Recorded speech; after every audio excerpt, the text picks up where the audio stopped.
오늘 각종 사건, 사고 소식을 전해드리는 포인트 뉴스입니다. 첫 번째 소식입니다. 경기도 양주시 삼숭동에 있는 식자재 마트에서 불이 나 24명이 대피했습니다. 마트 안 천장에서 시작된 불은 4시간 만에 꺼졌는데요. 만취운전 차량이 인도로 돌진해 일본인 관광객이 숨지는 사고도 발생했는데 경찰은 운전자에 대해 구속영장을 신청했습니다. 최지원 기자입니다. 초록색 간판 위로 검은 연기가 치솟습니다. 천장 위로 물줄기를 연신 뿌려보지만 연기가 쉽게 가라앉지 않습니다. 부서진 외벽 사이로 시뻘건 불이 보입니다.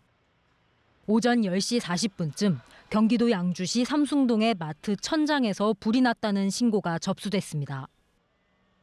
소방당국은 장비 31대와 인원 69명을 투입해 1시간여 만에 큰 불길을 잡았습니다. 마트 직원과 손님 등을 비롯해 24명이 대피했고 다친 사람은 없었습니다. 불은 4시간여 만에 마트 천장 대부분을 태운 후에야 꺼졌습니다.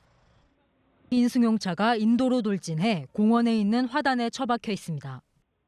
서울 종로구 동대문역 사거리에서 30대 남성이 술을 마시고 차를 몰다 횡단보도를 건너던 일본인 모녀를 들이받는 사고가 난 현장입니다. 이 사고로 심정지 상태에서 병원으로 옮겨진 50대 어머니는 끝내 숨졌고 30대 딸은 치료를 받고 있습니다.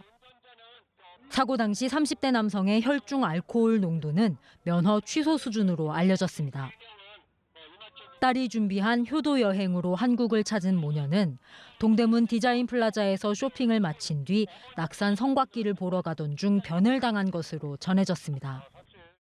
운전자는 운전대를 잡기 전 인근 식당에서 소주 3병을 마셨으며 혐의를 모두 인정한다는 취지로 경찰에 진술했습니다.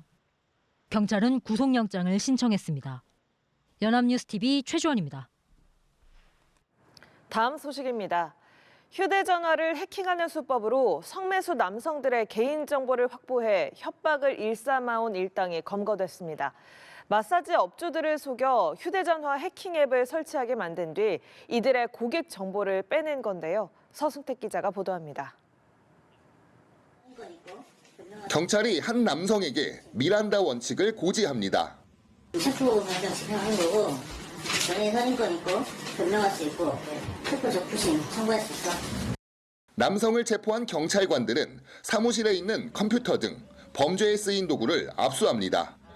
경기남부 경찰청은 마사지 업주로부터 성매수남들의 개인정보를 가로챈 뒤 이들을 협박해 수억 원을 빼앗은 총책 A씨를 포함해 일당 15명을 검거했습니다. 이들은 마사지업소 업주들에게 영업용이라고 속여 해킹 어플리케이션을 설치하게 한 뒤 피해자들의 개인정보를 탈취했습니다. 탈취된 개인정보는 협박에 사용됐습니다. 성매수 남성들에게 전화를 걸어 마사지룸에 카메라를 설치했다며 지인들에게 보내겠다고 한 겁니다. 전화드리기 전에 아무런 준비 없이 전화드린 것도 아니고 가족분들, 지인분들, 와이프분 포함해서 연락처를 60분 조사한 상태로 먼저 연락을 드렸습니다. A씨 등은 이런 방식으로 60명을 협박해 총 36명으로부터 2억 4천여만 원을 갈취했습니다. 피해자들은 최소 150만 원에서 최대 4,700만 원을 A씨 일당에게 보냈습니다. 실제로는 마사지 장면을 촬영한 영상은 없었지만 탈취한 고객 정보를 이용하여 피해자들에게 전화하여 지인들에게 영상을 유포하겠다고 협박하였습니다. 경찰은 범죄단체 조직 및 정보통신망법 위반 등의 혐의로 A씨 등 5명을 구속 송치하고 범죄 수익을 인출해준 조력자 등 10명을 불구속 송치했습니다. 연합뉴스TV 서승택입니다. 마지막 소식입니다. 군부대나 정당, 대통령 경호처 등을 사칭해 이른바 노쇼와 대리구매 사기를 벌인 조직이 경찰에 붙잡혔습니다. 캄보디아 범죄단지에 콜센터를 두고 전국에서 500건이 넘는 사기를 저지른 것으로 드러났습니다. 이상현 기자입니다. 40대 남성이 비행기에서 내리자마자 경찰에 붙잡힙니다. 수갑을 찬 이 남성은 캄보디아 범죄단지에 콜센터를 차리고 노쇼와 대리구매 사기 범행을 저지른 조직의 일원입니다. 콜센터는 군, 정당 등을 사칭하는 이른바 1선과 판매업체 행세를 하는 2선으로 나뉘어 운영됐습니다. 일선이 피해 업체에 군용 전투식량 등 특정 물품을 요청하며 이선을 소개하면 이선은 마치 도매상인 것처럼 주문을 받아 계약금 등의 명목으로 돈을 뜯어냈습니다. 가짜 명함과 문서 등을 동원해 피해자를 속였습니다. 저희도 모르는 즉석 이런 것은 또 처음이라서 저도 다른 업체들이 많이들 이용하고 하세요. 네. 강원경찰청은 사기 등의 혐의로 국내외 조직원 114명을 검거하고 이 가운데 국내 총책 등 18명을 구속했습니다. 이번에 검거된 피의자 가운데 대부분이 30대 미만으로 경제력이 취약하거나 사회 초년생들이 범행에 가담했습니다.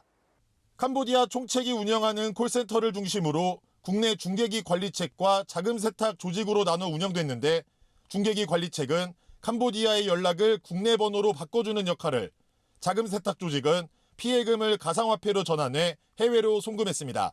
560여 건의 범행을 저질러 69억 원을 챙긴 것으로 드러났습니다.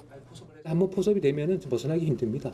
투자한 것도 있고 금액을 지불한 것도 있고 이러다 보니까, 그리고 임금 군부되고 이러니까 좀 힘든 부분이 있습니다. 경찰은 중국인으로 추정되는 캄보디아 총책 검거를 돕기 위해 인터폴과 공조하는 한편 아직 현지에 있는 국내 조직원 17명을 추적하고 있습니다. 연합뉴스 TV 이상현입니다.